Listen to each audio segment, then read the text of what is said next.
तुम्हा दोघांचा घटस्फोट मंजूर आहे. वकिलांच्या चर्चेनंतर आणि कागदपत्रे निर्णयानंतर न्यायाधीशांनी हे सांगताच कोर्टात उभ्या असलेल्या माधवी आणि जालिंदर नको असलेल्या नात्यातून मुक्तता झाली. दोघांच्या हातात घटस्फोटाच्या कागदपत्रांची प्रत होती. तेव्हा माधवीच्या वकिलांनी माधवीच्या आईवडिलांचे अभिनंदन करायला सुरुवात केली. ह्या निर्णयानंतर तिचे आईवडील निराश होऊन खुर्चीवर जाऊन बसून राहिले. तर इकडे माधवी 6 महिन्यापासून ह्या दिवसाची वाटच पाहत होती. का कळत नाही. जिंकूनही तिला जिंकल्यासारखे वाटत नव्हते. तिच्या आजूबाजूला आवाज येत होता, माधवी, अगं तुला काय झालं? माधवी बेटा, स्वप्न पाहतेस का तू? माधवी झोपेतून उठली तेव्हा तिची आई म्हणाली, कोर्टाचा निर्णय परवा आहे. आता तू जालिंदर नावाच्या बंधनातून कायमची मुक्त होशील. आता माझी मुलगी पुन्हा तिच्या नवीन आयुष्याला सुरुवात करेल. आता लवकर अंघोळ करून तयार हो, मी तुझ्यासाठी जेवण बनवते. राधाताई म्हणाल्या. पण आईचे हे शब्द आज तिला का आवडत नव्हते हे माधवीला समजले नाही. शेवटी तिलाही स्वातंत्र्य हवंच होतं. आई गेल्यावर माधवीने आतून दरवाजा बंद केला आणि ती रडू लागली. कितीतरी वेळ रडल्यावर तिने तिचे अश्रू पुसले. तिला आठवू लागलं की जेव्हा कधी रडायची तेव्हा तिचे अश्रू जालिंदर म्हणजे तिचा नवरा पुसत होता आणि तो म्हणत होता, माधवी, तुला माहीत आहे का, तुझ्या डोळ्यातील एक अश्रूही मला सहन होत नाही. तुला असे रडताना पाहून मला वाईट वाटते. बायकोच्या डोकं सुधारण्यासाठी जालिंदर तिच्या डोक्याला प्रेमाने हात लावून डोकं दाबून द्यायचा. मग माधवी त्याला मिठी मारायची. पण आता जालिंदर कुठे होता तिच्यासाठी, तिला गप्प करायला, तिला सावरायला. बेडवर पडून माधवी आठवणींच्या समुद्रात बुडू लागली. माधवी आणि तिची मोठी बहीण मोनिका यांना त्यांच्या पालकांनी सुरुवातीपासूनच मोठ्या लाडाने वाढवून देऊन, विशेषतः माधवी तिच्या आईची खूप लाडकी होती. तिला लहानपणीपासूनच नाही ऐकायला कधीच आवडत नव्हतं. अनेकदा दिनकरराव त्यांच्या बायकोला म्हणायचे, तू तुझ्या प्रेमाने माधवीला बिघडवलेले आहेस. इतके पण मुलीचे लाड करू नये, ज्याने त्या बिघडतील. सासरच्या घरी कोणी तिची मागणी पूर्ण करू शकत नसेल तर तेव्हा माधवीच्या आई म्हणायची, आहोत किती चांगला मुलगा सापडलेला आहे आपल्या माधवीसाठी, जो तिची प्रत्येक इच्छा पूर्ण करतो. माधवीसाठी असा मुलगा आपण शोधू जो तिच्या सर्व अडचणी हाताळू शकेल. दिसायला तो कोणत्याही चित्रपटातील हिरोपेक्षा कमी नव्हता, पण अहंकाराच्या पलीकडे होता. साधे जीवन जगण्यावर त्यांचा विश्वास होता. जेव्हा माधवी त्यांच्यासोबत नात्यांची चर्चा झाली तेव्हा दिनकरराव यांना ते खूपच आवडायला लागले. त्यांना असे वाटले की जणू काही तो आपल्याच मुलीचा प्रत्येक हट्ट पूर्ण करू शकतो. माधवीने त्याला बघताच हो म्हटलं. गावी राहणारे जालिंदरचे आईवडील लग्नासाठी काही दिवसांसाठी त्यांच्या घरी आले होते. दोघांचेही मोठ्या थाटामाटात लग्न घरच्या लोकांनी लावून दिलं. लग्नानंतर माधवीने फक्त तिच्या हनीमूनसाठी बालीला जायचे ठरवले होते, तर जालिंदरला भारतातच कुठेतरी प्रवास करायचा होता. त्याने तिची समजूत काढण्याचा खूप प्रयत्न केला, पण माधवीला ते मान्य झालं नाही आणि तिच्या आईला बालीचे तिकीट काढायला तिने बोलावले. जालिंदरला जेव्हा हे कळाले तेव्हा त्याला खूप वाईट वाटले आणि तो म्हणाला, माधवी, तू तुझ्या आईला परदेशात जाण्यासाठी तिकीट काढायला का सांगितलेस? हे काम मी पण करू शकलो असतो. तर माधवी म्हणाली, तू माझं ऐकलं नाहीस म्हणून मी माझ्या आईला सांगितले. माझ्याकडे म्हणणे ती कधीच दुर्लक्ष करत नाही. पण माधवी, मी कुठे नाही म्हणालो. मी फक्त बोललो परदेशात जायचं असेल तर मग ते मला माझ्या पैशाने तुला न्यायचं आहे. तू तिकिटाचे पैसे तुझ्या आईला परत कर. अरे मग काय झालं? एवढी काळजी करण्यासारखं काय आहे? माझ्या आई आणि बाबांना आमच्यापेक्षा पैसे कधीच महत्त्वाचे नाहीत. शेवटी जालिंदर माधवीशी सहमत होऊन व्हावे लागले आणि ते दोघेही बालीला फिरायला गेले. ते बालीच्या हॉटेलमध्ये पोचताच त्यांची आलिशान खोली पाहून माधवीला खूप आनंद झाला. थोड्या वेळातच आराम करून आम्ही फिरायला निघालो. मग माधवी जीन्स टॉप घालून बाहेर आली. मग जालिंदर फक्त तिच्या सौंदर्याकडे बघतच राहिला. अहो, आता घाई का करत नाही? नवऱ्याचा हात धरून माधवी खेळकर स्वरात बोलली. जालिंदर, बघ ना, ते सगळे स्वप्न घडत आहे असं मला वाटतं. माझ्या पालकांनी आपली तिकिटे इकडची बुक केली, हे खूप चांगले झाले. नाहीतर तू मला जवळच्याच कुठल्या तरी छोट्या ठिकाणी घेऊन गेला असता फिरायला. मी तुझ्यावर अवलंबून राहिले असते तर मला ही स्थळं कधीच मिळाली नसती बघायला. माधवीने हे सांगितल्यावर जालिंदरला खूप वाईट वाटले. पण माधवी मात्र तिच्याच नादात आणि आनंदात फिरण्यात मग्न होती. तथापि जालिंदरला हे देखील समजले की माधवीला त्याला या सर्व गोष्टी नकळतपणे सांगते नाही आणि तिचा निरागसपणा आवडला. असेच दिवस निघून गेले. त्याने माधवीला समजून घेतले होते. दोघेही एकमेकांसोबत खूप खुश होते. जेव्हा ते दोघं भारतात परत आले तेव्हा विमानतळावर पोहोचताच राधाताई यांनी घेण्यासाठी ड्रायव्हर कारमध्ये तिथे पोहोचल्या आणि त्या म्हणाल्या, आज तुम्ही दोघे आमच्या घरी जेवण करण्यासाठी या. मग जालिंदर म्हणाला, घरी आई बाबा वाट बघत असतील. आईने पण जेवण बनवले आहे. 2-3 दिवसात मी गावी परत येईल, मग आम्ही तिकडे येऊ. पण मी तर जेवण खूप प्रेमाने बनवले आहे, त्याचे काय? राधाताई म्हणाल्या. मग माधवी देखील त्यांच्यासोबत जाण्याचा हट्ट करू लागली. माधवी, तुला जायचं असेल तर तू जा, पण मला घरी जावे लागेल.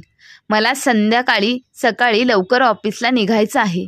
एवढं बोलून जालिंदर त्याच्या घरी निघून गेला आणि माधवीला बघून तिच्या वडिलांनी तिला समजावलं. ते म्हणाले, मुली, तू आधी सासरच्या घरी जायला हवं होतं, कारण ते तुमची वाट पाहत असतील. अहो पप्पा, तुम्ही पण, तुमची मुलगी इतक्या दिवसांनी आली आहे म्हणून तिची तब्येत विचारना ऐवजी तिला तुम्ही सासरी परत जायला सांगत आहात. आणि मग मी कुठे पळून गेले आहे का? राधाताई म्हणाल्या, अहो, अगोदर आपल्या मुलीला आपण भेटूया. असे म्हणत राधाताई आपल्या मुलीला प्रेमाने पाहू लागल्या. संध्याकाळी वडिलांनी समजावून सांगितल्यावर माधवी तिच्या सासरी परत गेली. दुसऱ्या दिवशी जालिंदर सकाळी माधवीला झोपेतून उठवायला सुरुवात केली. माधवी, उठ अगं, सकाळचे 9 वाजले आहेत. आई बाबा काय वाटेल? तर माधवी म्हणाली, अरे जालिंदर, मला अजून झोपायचं आहे. प्रवासाचा थकवा कमी झाला नाहीये. आईने नाश्ता बनवला असेल. तेव्हा जालिंदर म्हणाला, ती प्रवासामुळे थकली आहे म्हणूनच ती अजून उठली नाही. काही हरकत नाही बेटा, सुनबाईला झोपू दे. आणि म्हणून वरून परतल्यावर जालिंदरचे आई वडील आठवड्यानंतर त्यांच्या घरी राहिले. पण माधवीने त्यांचा 1 दिवस देखील जेवण दिले नाही. जेवणाचे तर सोडाच, 1 कप चहा देखील कधीच त्यांना दिला नाही. कधी शॉपिंगला जायची, तर कधी फिरायला जायची, तर कधी आईला भेटायला जायची. सासरच्या मंडळींना ही माहिती होतं की ती मनाने वाईट नाही. अनेकदा माधवीला त्यांच्याजवळ बसायची आणि त्यांच्याशी खूप बोलायची. तिचं त्यांच्याशी एक खास ओढ निर्माण झाली होती. सासरे आणि सासू गावी परत जाऊ लागले तेव्हा माधवीने त्यांना मिठी मारली आणि रडू लागली. सासरे गेल्यावर तिची सासू वाटते म्हणून माधुरीच्या घरी यायची. पण जालिंदर त्यांच्या कामात खूप व्यस्त होता. एके दिवशी माधवीला जालिंदरला म्हणाली, खूप दिवस झाले आपण कुठेच फिरायला गेलो नाही. एक नवीन चित्रपट आला आहे. तुम्ही आज संध्याकाळी लवकर घरी या. आधी आपण चित्रपट बघायला जाऊ, मग बाहेरूनच जेवण करून येऊ. जालिंदरला माधवीला नकार देणे योग्य वाटले नाही. त्यामुळे तो म्हणाला, माधवी बाहेर जायला खूप उत्सुक होती. संध्याकाळी तिने सुंदर सलवार सूट घातला होता आणि तिने सुंदर मेकअपही केला होता. पण मग जालिंदरने फोन केला, आज घरी लवकर येणे जरा अवघडच आहे, खूप महत्त्वाचे काम आले आहे. हे ऐकून माधवीच्या भुवया उंचवल्या आणि तिचा राग वाढला. त्याच वेळी ती तिच्या आईच्या घरी गेली आणि हे सर्व सांगताना तिच्या वडिलांनी तिला प्रेमाने समजवले की जालिंदरला काहीतरी खूप महत्त्वाचे काम आले आहे, त्यामुळे तू असे रागवू नये. मग तिची आई म्हणाली, हे काय महत्त्वाचे काम आहे? माझी मुलगी त्याच्या घरची मोलकरीण आहे का, ज्यामुळे ती दिवसभर त्याच्या घरातील सर्व कामं करते आणि तो तिला चित्रपट पाहायला घेऊन जाऊ शकत नाही? चल माधवी, आज आपण दोघी खरेदी करायला जाऊ, त्यानंतर आपण बाहेर जेवण करू. आईने हे सांगताच माधवी आनंदाने हसू लागली. माझं तुझ्यावरती खूप प्रेम आहे आई. तू मला माझ्या आनंदाची खूप काळजी आहेस, असं म्हणत तिने आईला मिठी मारली. माधवी तिच्या आईसोबत खरेदी करायला गेली होती. दुसरीकडे जालिंदर पटकन आपलं काम संपवू लागला आणि दुसऱ्या दिवशी सिनेमा बघू ह्या विचाराने मी पण माझ्या बायकोसोबत बाहेर जेवण करेल. माधवीला सरप्राईज देण्यासाठी तो घरी पोहोचताच माधवी घरी नसल्याचे पाहून त्याला खूप मोठं आश्चर्य वाटले. त्याने लगेच तिला कॉल केला. तेव्हा माधवी म्हणाली, सॉरी जालिंदर, मी आईसोबत जेवायला बाहेर आले आहे. हे ऐकून जालिंदर खूप दुःखी झाला. तू मला एकदा फोन करून सांगायला हवे होतेस. अरे जालिंदर, माझ्या लक्षातच राहिले नाही आणि तसेही तू माझा मूड खराब करण्यात कोणतीही कसर सोडली नाहीस. ती माझी आई आहे, जी माझी आई खूप माझ्या आनंदाची प्रत्येक गोष्टीची काळजी घेते. थोड्याच वेळात मी घरी पोहोचेन. माधवीच्या ह्या गोष्टीचं जालिंदरला खूप वाईट वाटलं. न जेवता तो बेडरूममध्ये पडून राहिला. काही वेळाने माधवी घरी परतली. दुसऱ्या दिवशी सकाळी जालिंदर ऑफिसला जायला निघताच माधवी म्हणाली, जालिंदर, माझी तब्येत ठीक नाही. आणि ती ऑफ बेसिंगकडे धावली तेव्हा तिला उलट्या झाल्या. जालिंदर जरा चिंतेत पडला. तो म्हणाला, तू बाहेरचं अन्न जास्त खात आहेस, कदाचित त्यामुळे तुला अपचन झाले असेल.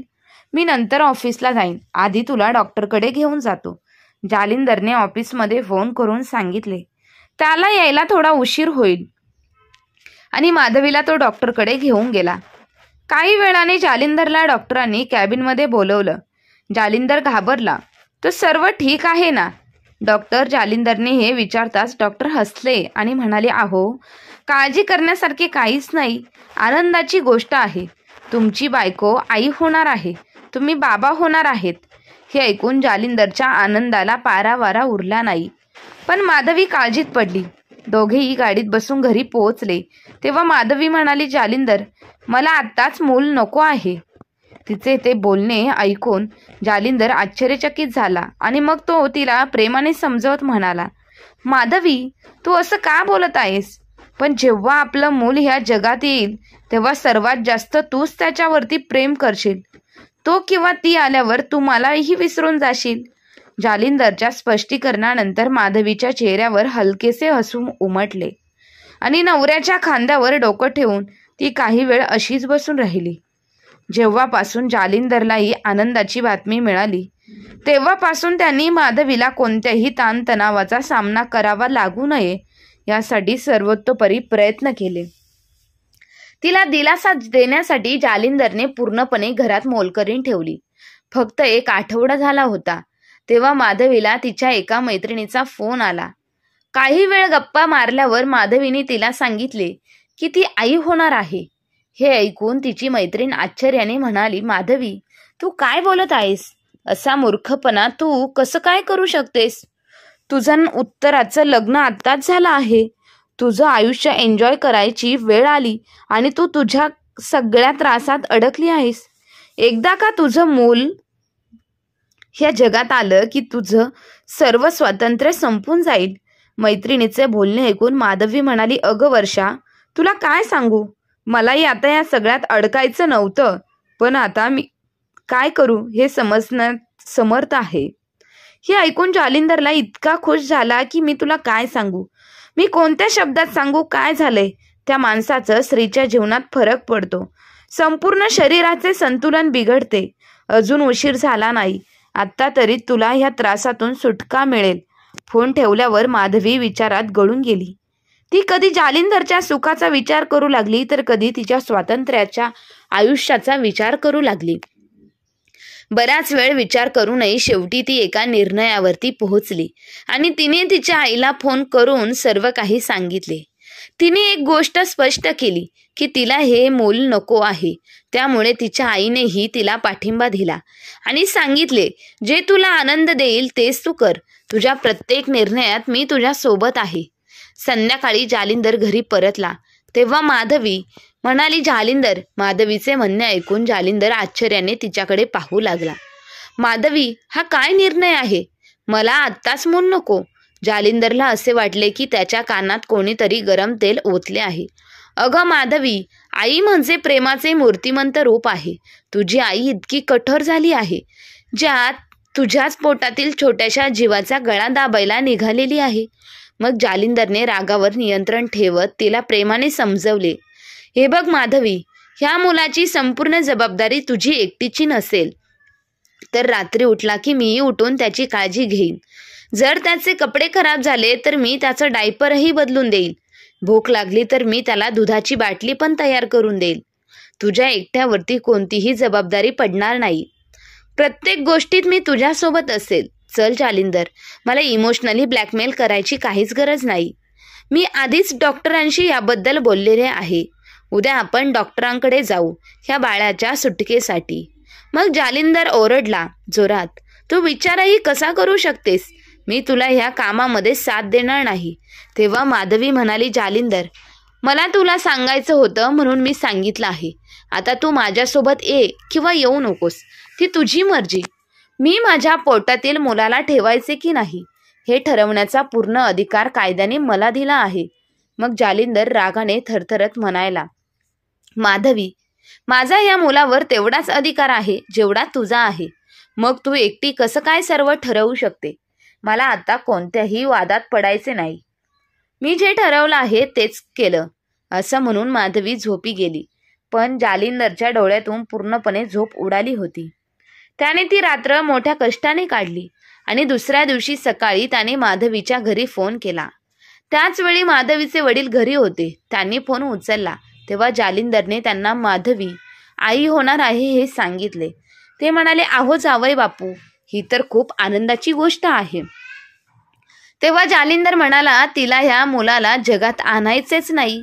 माधवीच्या वडिलांनी तिला फोनवर खूप समजावलं, पण ती काही वेळाने तयार होऊन निघाली. माधवी म्हणाली, तू माझ्यासोबत येणार आहेस की नाही? पण जालिंदर काही बोलला नाही. म्हणून माधवी मनाने, ठीक आहे, मी हॉस्पिटलमध्ये जात आहे. मी तुझी वाट पाहीन. तू आला नाहीस तर मी समजेल तुला माझ्याशी काहीही संबंध ठेवायचा नाही. मग माधवी हॉस्पिटलला पोहोचले तेव्हा तिथे तिची आई वाटच पाहत होती. सगळी तयारी झाली होती. काही वेळातच तिचा गर्भपात झाला. हा प्रकार समजल्यावर तिचे वडीलही काही वेळातच तिथे पोहोचले. ऑपरेशन थिएटरमधून माधवी बाहेर आल्यावर तिने आजूबाजूला बघायला सुरुवात केली. तिला कुठेही जालिंदर दिसत नव्हता.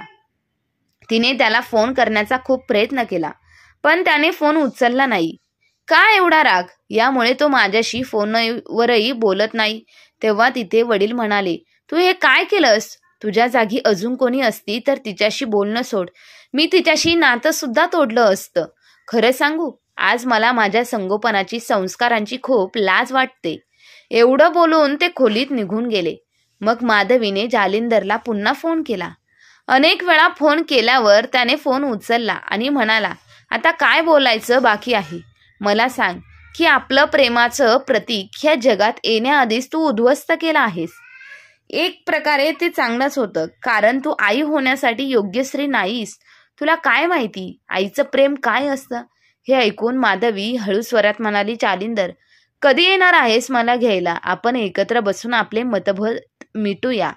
नाही माधवी, आता आपल्यात बोलण्यासारखं काहीच उरलं नाही.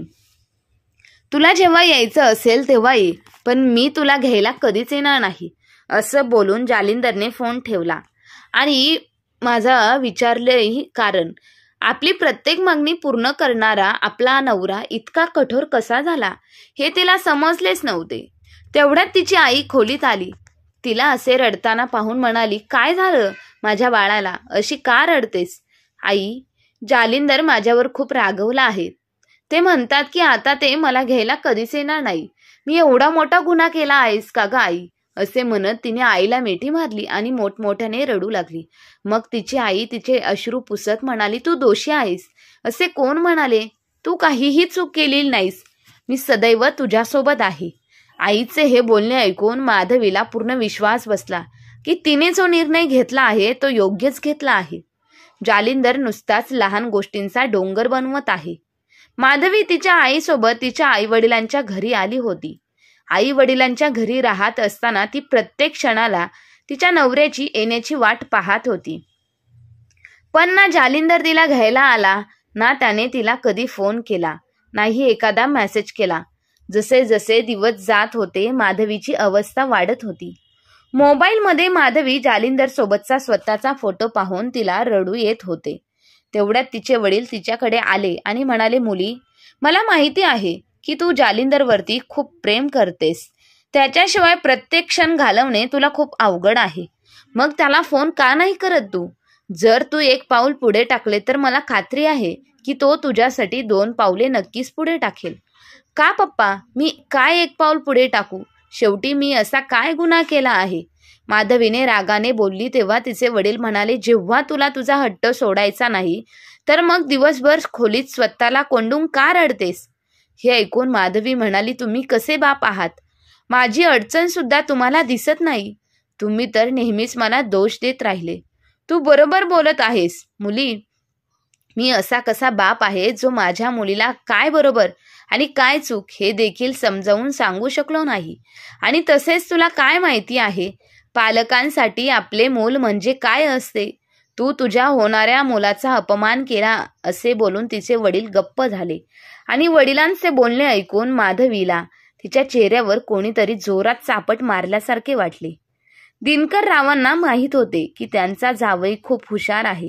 त्यामुळे मुलीचा संसार वाचवण्यासाठी स्वतःहून जालिंदरला फोन केला. बेटा, मला माहीत आहे की मला तुझी काही बोलण्याचा अधिकार नाही. माझ्या मुलीने खूप वाईट कृतीने माझ्याकडून हा अधिकार हिरावून घेतला आहे. माधवी खूप जिद्दी आहे हे मला माहिती आहे, पण ती तुझ्यावरती खूप प्रेम करते हे पण तितकंच खरं आहे. हात जोडून एक बाप तुम्हाला विनंती करतो की ह्या नात्याला तुम्ही आणखी एकदा संधी द्या. नाही बाबा, तुम्ही असे कसे बोलत आहात? मी माधवीला अगोदरच सांगितले होते की हे घर तिचेच आहे, त्यामुळे ती हवं तेव्हा इकडे येऊ शकते. पण जर तुम्ही म्हणत असाल तर मी तिच्याशी पुन्हा बोलेन. जर माझ्या बोलण्याने आमचा संसार वाचणार असेल तर असे करण्यात माझे काहीच नुकसान नाही. काही वेळाने जालिंदरने माधवीला फोन केला आणि जालिंदरचा फोन आलेला पाहून माधवी चेहऱ्यावरती हसू उमटले. तिने लगेच फोन उचलला आणि पलीकडून आवाज आला, हॅलो माधवी, तू कशी आहेस? थोडा राग दाखवत माधवी म्हणाली, आज इतक्या दिवसांनी तुम्हाला माझी आठवण आली का? माझी तब्येत ठीक आहे की नाही हे जाणून घेणे तुम्हाला गरजेचे वाटले नाही का? बरं सांग, तू फोन कसा काय केलास? मग जालिंदर म्हणाला, माधवी, जे झालं ते सोडून दे. आता तू राग विसरून तू घरी परत ये. तुला हवं तर मी तुला घ्यायला येईन संध्याकाळी. मग माधवी म्हणाली, मला घरी यायला काहीच हरकत नाही, पण आपल्यात पुन्हा वाद निर्माण व्हायला असं मला वाटत नाही. मला काही समजले नाही, तू काय बोलत आहेस? जालिंदरने विचारल्यावर माधवी म्हणाली, जालिंदर, माझी एक अट आहे की माझी इच्छा असल्याशिवाय आपण आपल्या कुटुंबाच्या नियोजनाचा विचार करणार नाही. हा निर्णय घेण्याचा अधिकार फक्त मला असेल. मग जालिंदर आश्चर्याने म्हणाला, माधवी, नवरा बायकोच्या नात्यात ह्या अटी कुठून आल्या? याआधी तू मनमानी करून खूप मोठी चूक केलीस. बरं, तू तुझ्या आग्रहावर ठाम असशील तर मी नाही येणार तुझ्यासोबत. माधवीने हे सांगता जालिंदर चिडला आणि म्हणाला, तुझ्या वडिलांच्या सांगण्यावरून मी पुन्हा आपले नाते जोडण्याचा प्रयत्न केला, पण तू इतकी मूर्ख आहेस हे मला माहीत नव्हतं. ठीक आहे, म्हणजे तुला माझी आठवण आली नाही. माझ्या वडिलांच्या सांगण्यावरून तू माझ्याशी बोलत होता आणि मला वाटलं आता तू माझ्यावर प्रेम करतोस. आता मी तुझ्यासोबत कधीच येणार नाही. एवढं बोलून माधवीने फोन ठेवला आणि जोरजोरात ओरडून म्हणाली, पप्पा, पप्पा, कुठे आहात तुम्ही? तितक्यात तिची आई धावत आली आणि म्हणाली, काय झालं? तू का ओरडत आहेस? मम्मी, पप्पांना काय हवे आहे? मी त्यांच्यावर ओझे झाले असेल तर मी हे घर सोडून जाते. तेवढ्यात दिनकर राव तिथे आले. तेव्हा माधवी रागाने म्हणाली, शेवटी मला न विचारता तुम्ही जालिंदरला काय इकडे बोलवले? त्याच्यासमोर तुम्ही कसं भीक मागितले ना, मला न विचारता? माझ्या आयुष्याचा निर्णय तुम्ही का घेतला? अरे बेटा, चूक माझीच होती. जे मला वाटले ते मी केले, पण तुझ्या हट्टापलीकडे तुला काहीच दिसत नाही. एवढंच तुला अभिमान वाटत असेल तर आयुष्य स्वतःच्या मनाप्रमाणे तू जग. आता मी इथून पुढे काहीही बोलणार नाही. असे बोलून दिनकर राव त्यांच्या खोलीत निघून गेले. तर माधवी रागाने ओरडली आणि म्हणाली, हो हो, मी जालिंदरला सांगेन की मी त्याच्याशिवाय आरामात जगू शकेन. मला माहित नाही की तो स्वतःला काय समजतो. आई, तू वकिलांशी बोल आणि घटस्फोटाची कागदपत्रे तयार कर. आता मी त्याच्यासोबत राहू शकत नाही. घटस्फोटाची बातमी ऐकून तिच्या आईने तिला आरामात बसवले आणि म्हणाली, बेटा, इतके रागवणे चांगले नाहीत. शांत मनाने विचार कर. या निर्णयानंतर तुला पश्चाताप करावा लागणार नाही याचा तू विचार कर. हा माझा अंतिम निर्णय आहे आई. पण तो तिला फोन करून काय म्हणाला? राधाताईंनी विचारल्यावर माधवीने जालिंदर सोबत घडलेल्या सर्व गोष्टी त्यांना सांगितल्या. तेव्हा राधाताई म्हणाल्या, ठीक आहे माधवी, जालिंदरला भांडण मिटवायचे नसेल तर आपण आपल्या वकिलांशी बोलून माझ्या मुलीला जे पाहिजे तेच होईल. काही दिवसातच घटस्फोटाची कागदपत्रे जालिंदरपर्यंत पोहोचली. तेव्हा सारी पृथ्वी थरथरू लागत आहे असे त्याला वाटू लागले. सगळ्या जुन्या गोष्टी त्याच्या मनात येऊ लागल्या आणि त्याला चक्कर येऊ लागली. तो डोकं धरून जमिनीवरती बसला. नाही, माझी माधवी हे कधीच करू शकत नाही असा विचार करत जालिंदरने माधवीला फोन केला. पण पलीकडून माधवीच्या आईने फोन उचलला. मला माझा विषय बोलायचं आहे. जालिंदरने विचारल्यावर राधाताई म्हणाल्या, आता बोलायला काय उरले आहे? माधवी तुझ्याशी बोलू इच्छित नाही. नाही आई, हा तिचा अंतिम निर्णय आहे का हे मला जाणून घ्यायचे आहे. होय, माझ्या मुलीचा आता तुझ्यासोबत गुदमरून तिचं आयुष्य जगायचं नाही. तिला आता या नको असलेल्या बंधनातून मुक्त व्हायचं आहे. एवढे बोलून त्यांनी फोन ठेवला. असेच दिवस निघून गेले. एके दिवशी तिच्या खोलीत उदास बसलेल्या माधवीला एकटं वाटलं. म्हणून तिने तिची मोठी बहीण मोनिकाला फोन केला. बोलता बोलता मोनिका माधवीला म्हणाली, इकडे भुकेने आज माझ्या पोटात कावळे ओरडत आहे. तेव्हा माधवी आश्चर्याने म्हणाली, तू का जेवण केले नाहीस? अगं मी तुला काय सांगू, आज वटपौर्णिमा आहे आणि मी माझ्या नवऱ्यासाठी उपवास ठेवलाय. ऐक ना, माझ्या नवऱ्याने मला माझ्या आवडीची एक सुंदर साडी गिफ्ट म्हणून दिली आहे. आज मी पूर्ण दिवसभर त्यांच्यासाठी उपवास केला आहे आणि पूजा देखील खूप सुंदर प्रकारे केली आहे. वटपौर्णिमेचे नाव ऐकताच माधवीने फोन कट केला. भूक आणि तहान लागली असं नाही, तिची बहीण तिला खूप आनंदी दिसत होती. मोनिका खूप भाग्यवान आहे. अचानक माधवीच्या तोंडून शब्द बाहेर पडले. मग मला आठवलं, मी पण नशीबवान होते. गेल्या वर्षी वटपौर्णिमेला मी किती उत्साही होते. मी नकार देऊनही जालिंदरने माझ्यासाठी उपवास ठेवला होता. सकाळी लवकर उठल्यावर त्याने माझ्या आवडीचे सर्व पदार्थ बनवले. आम्ही दोघांनी एकत्र बसून साबुदाण्याची खीर खाल्ली. तो दिवसभर माझ्यासोबत भुकेलेला आणि तहानलेला राहिला आणि रात्री मला तो एका 5 स्टार हॉटेलमध्ये जेवायला घेऊन गेला. असा विचार करून माझा चेहऱ्यावरती हसू उमटले. पण पुढच्या क्षणी डोळ्यांतून अश्रू वाहू लागले.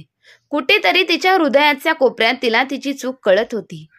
तिला आता जालिंदरला फोन करून तिने केलेल्या कृत्याची माफी मागावीशी वाटत होती. तेवढ्यात बाहेरून तिच्या आईचा आवाज आला, माधवी बघ, काहीतरी पत्र आले आहे तुझ्या नावाने. माधवीने ते पत्र उघडले आणि त्यात जालिंदरने सही केलेले घटस्फोटाचे कागदपत्र होते. तिच्या मनात भावनांचे वादळ उमटले. जालिंदरने सही केली म्हणजे त्यालाही आता ह्या नात्यातून मुक्तता हवी आहे. मीच वेडी आहे जिने त्याच्याशी बोलायचा विचार केला होता. ठीक आहे, जर त्याला माझी काळजी नसेल तर मी त्याला का बोलू? रागाच्या भरात तिने मोबाईल बेडवरती फेकून दिला. असेच दिवस निघून गेले. एके दिवशी माधवी बाजारात गेली. तेव्हा तिला तिची मैत्रीण भेटली. तिने पाहिलं की तिची मैत्रीण पूर्वीपेक्षा थोडी बदललेली आहे. तिचं वजनही थोडं वाढलेलं होतं. माधवीने विचारल्यावर तिच्या मैत्रिणीने सांगितलं की ती लवकर आई होणार आहे. हे ऐकून माधवीला धक्का बसला, कारण याच मैत्रिणीने तिला मुलांच्या फंद्यातून पडण्याचा सल्ला दिला होता. मग स्वतःवर नियंत्रण ठेवत माधवी म्हणाली, वर्षा, पण तू मला सल्ला देत होतीस की आता या संकटात पडण्याची काहीच गरज नाही आणि आता तूच प्रेग्नेंट आहेस. अगं माधवी, आता नाही तर वर्षानंतर आम्हाला आमचा परिवार वाढवायचाच विचार करावा लागला असताना मग आता का नाही? हे ऐकून माधवीचे मन सुन्न झाले. यानंतर ती काहीच बोलू शकली नाही आणि थेट ती घरी निघून आली. मनात विचारांचे वादळ सुरू झाले. आज पहिल्यांदा तिला तिची चूक कळत होती. काही वेळाने तिच्या आई तिच्याकडे आली आणि म्हणाली, माधवी हे बघ, खूप चांगली बातमी आहे. वकिलांचा फोन आला होता. 2 दिवसांनी कोर्टाच्या सुनावणीत तुमचा घटस्फोट मंजूर होईल. आता तू नको असलेल्या नात्यातून कायमची मुक्त होणार आहेस. मला तुझ्यासाठी एक योग्य मुलगा देखील सापडलेला आहे. तो खूप उच्च घराण्यातला आहे. तो तुला त्याच्या डोळ्यांच्या पापण्यांवरती ठेवीन. जेव्हा राधाताई हे बोलत होत्या तेव्हा माधवी जोरजोरात ओरडली, मम्मी, मला पुन्हा लग्न करायचं नाही. देवासाठी मला एकटीला सोड. दुपारची रात्र झाली पण माधवी तिच्या मोबाईलवर जालिंदरचा फोटो बघतच राहिली. तेव्हा तिचे वडील दिनकररावजी तिच्या खोलीत आले आणि ते तिच्या डोक्याला हात लावू लागले. माधवीला तिच्या वडिलांचा स्पर्श जाणवला तेव्हा तिने त्यांना मिठी मारली आणि रडू लागली. तेव्हा दिनकरराव म्हणाले, बेटा, आज तू इतकी उदास का आहेस? तुला आनंद व्हायला हवा होतास. तुला जे हवं होतं तेच होतं. मग माधवी म्हणाली, पप्पा, मला माफ करा. तुम्ही बरोबर बोलत होतास. माझ्या हट्टीपणामुळे आणि अहंकाराने मला पूर्ण एकटं पाडलं आहे. मला त्या व्यक्तीच्या बोलण्याने किती दुःख झाले, ज्याने मला प्रत्येक प्रसंगात साथ दिली. आता मला स्वतःचा तिरस्कार, राग वाटत आहे. बेटा, हे तुला आधी समजले असते तर खूप बरे झाले असते. हे पाहून माझ्या हृदयात काय चालले असेल ते मलाच माहिती आहे. लग्न हे नाही तर 7 जन्माची गाठ आहे, जे 2 माणसांना एका धाग्याने बांधते. जालिंदरने ती गाठ धरली आहे. अगं, पण तू तिला सांभाळता आली नाही. आता तू हे नातं सांभाळण्याचा पुरेपूर प्रयत्न कर आणि ह्यावेळी जालिंदर, तुझं नातं अशा प्रकारे घट्ट कर जेणेकरून ते कधीच सुटणार नाही.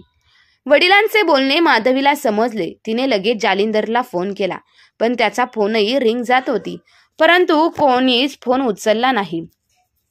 2-3 वेळा प्रयत्न करूनही प्रतिसाद काही आला नाही. तेव्हा माधवीने ठरवले की ती दुसऱ्या दिवशी जालिंदरला भेटायला जाईल. दुसऱ्या दिवशी सकाळी ती जालिंदरला ऑफिसला पोहोचली भेटायला. पण तिथे गेल्यावर जालिंदर एका महत्त्वाच्या मीटिंगमध्ये असल्याचं तिला समजलं. माधवी तिथेच बसून त्याची वाट पाहू लागली. सकाळपासून दुपारपर्यंत त्याची वाट पाहत होती. माधवी मॅडम तुम्हाला भेटायला आले आहेत, असे सेक्रेटरी जालिंदरला सांगून गेले. तरी पण जालिंदरला भेटायला आला नाही. काही वेळातच 3 तास निघून गेले. मीटिंग संपल्यावर माधवी जालिंदरच्या केबिनमध्ये गेली. तिचे डोळे लाल झाले होते. ते पाहून जालिंदरला समजले की ती रडली. कितीतरी वेळ रडत होती. माधवीला थरथरत्या आवाजात म्हणाली, जालिंदर, आपण आपल्या नात्याला आणखी एक संधी देऊ शकतो का? हे ऐकून बोलता बोलता ती पुन्हा रडू लागली. मग जालिंदर म्हणाला, माधवी, लग्न तुझ्यासाठी बाहुल्यांचा खेळ असेल, परंतु माधवी, तू गेल्यावर मी पूर्णपणे तुटून गेलो होतो. आता मी मोठ्या कष्टाने स्वतःवर नियंत्रण ठेवू शकलो आहे. मला माफ कर माधवी. आता आपण एकत्र राहणे शक्य नाही. स्वतःच्या बायकोच्या डोळ्यातील एक अश्रूही सहन न करणाऱ्या जालिंदरला आज तिच्या रडण्याचा त्याच्यावरती काहीच परिणाम होत नव्हता. ही माझी दुसरी मीटिंग आहे, असं म्हणत जालिंदर पटकन तिथून निघून गेला.